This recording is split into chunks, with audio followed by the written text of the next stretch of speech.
جميلة. السلام عليكم.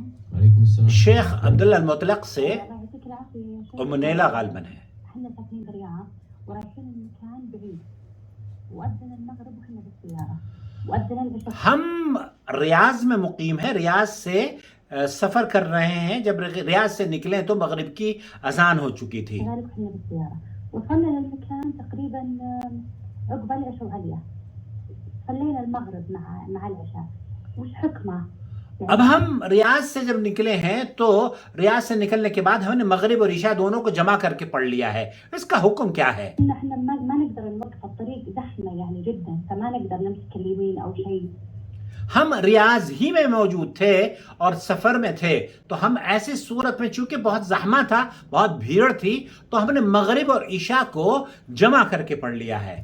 ما في شيء بالتماس. ما فی شیء، شیخ کہہ رہے ہیں کہ کوئی حرج کی بات نہیں ہے. آپ نے جو نمازیں پڑھ لی ہیں انشاءاللہ تعالی وہ درست ہے. الجمع بابه اوسع. الجمع بابه اوسع. شیخ کہہ رہے ہیں کہ جمع آپ نے کی ہے نا نمازیں، اور اس کا باب اس میں بہت سہولت ہے، بہت واسع ہے. اسمعيني يا بنتي. اسمعینی یا بنتی. شیخ کہہ رہے ہیں کہ میرے بیٹے مجھے سن لو پہلے، اس کے بعد بات کرنا. انتوا قصرتوا ولا بس جمعتوا؟ انتو قصرتو ولا بس. وہ شیخ کہہ رہے ہیں کہ تم نے صرف قصر کی تھی، قصر بھی کی تھی یا دونوں نمازوں کو جمع کیا تھا اور مغرب اور عشاء کو؟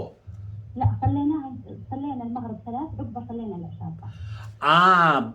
بہن یہ کہہ رہی ہے، کالر یہ کہہ رہی ہے کہ 2-3 رکعت ہم نے مغرب کی پڑھی اور 4 رکعت عشاء کی پڑھی، تو ہم نے ملا کر نماز پڑھی ہے ریاض شہر میں ہی بھیڑ کی وجہ سے، اور ہم نکل چکے تھے اپنے قافلے کو یا اپنی گاڑی میں رواں دواں تھے، منزل مقصود کے لیے پہنچنے کی ہماری کوشش جاری تھی، سفر میں تھے. الجمع يا اختي يجوز لاي غرض. آپ شیخ کہہ رہے ہیں کہ جمع بین الصلاتین، 2 نمازوں کو جمع کرنا، مغرب اور عشاء کو جمع کرنا، ظہر اور عصر کو جمع کرنا، یہ بالکل جائز ہے. اس کے لیے بہت اسلام نے وسعت دی ہے، اور اس میں اگر آپ کسی کام کی وجہ سے، کسی مقصد کے حاصل ہونے کی وجہ سے، یا بھیڑ کی وجہ سے، یا ٹریفک کی وجہ سے، یا کسی اور وجہ سے نماز 2 جمع کر سکتے ہیں. يعني لو مثلا عندنا في الرياض الان الانسان وقع في شو اسمه في زحمه. ایک آدمی اگر ٹریفک میں پھنسا ہوا ہے، جیسے کہ دلی کا ٹریفک ہے یا ممبئی کا یا نیو یارک کا یا نیو جرسی کا. میرے نیو جرسی میں تو خیر ٹریفک شاید نہیں پھنستا، لیکن بہرحال ریاض میں بہت بڑی حالت بری ہوتی جا رہی ہے، اور جدہ میں بھی بارش کے دنوں میں 3 گھنٹے لگ جاتے ہیں پہنچنے میں. في طريق الملك فهد. طریق الملک فہد، اللہ اکبر. اس روڈ کا اشارہ دیا ہے شیخ نے کہ کنگ روڈ جو ہے نا، کنگ فہد روڈ ریاض کا، اس میں بڑی بہت زیادہ بھیڑ ہوتی ہے. ولا عاد راح ولا جاء مع الزحام الشديد. میں نہ جا سکتا ہوں نہ آ سکتا ہوں، بیچ میں پھنسا ہوا ہوں، اب کیا کروں؟ وأذن العشاء وهو في الزحام مثلا. هذا مثال. میں مثال دینے کی بات کر رہا ہوں. عشاء کی نماز کا اذان کا وقت ہو گیا ہے. يجوز له ان يجمع ما فيها شيء. ما فی شیء یجوز لها ان یجمع. تو جب آپ وہاں مغرب کی نماز پڑھیں تو مغرب اور عشاء پڑھ سکتے ہیں، اور اگر عشاء کی نماز بھی آپ اذان ہو گئی ہے اور مغرب آپ نے نہیں پڑھی ہے تو یجوز لک الجمع، جمع دونوں نمازوں کو آپ جمع کر سکتی ہیں. کوئی بھی آدمی جمع کر سکتا ہے، عورت ہو یا مرد. الجمع غير القصر. الجمع يجوز. الجمع غیر القصر. الجمع یجوز. جمع دیکھیں، قصر اور جمع کا جو فرق ہے وہ تھوڑا سا سمجھنے کی کوشش کیجئے. للحاجة. آپ کسی بھی حاجت کے تحت 2 نمازوں کو جمع کر سکتے ہیں، کیونکہ اللہ کے رسول صلی اللہ علیہ وسلم نے، صحیح بخاری اور مسلم کے اندر روایت موجود ہیں کہ آپ نے بغیر کسی خوف کے، بغیر کسی مطر کے، بارش کے ڈر کے نمازیں دونوں جمع کی ہیں مدینہ منورہ میں.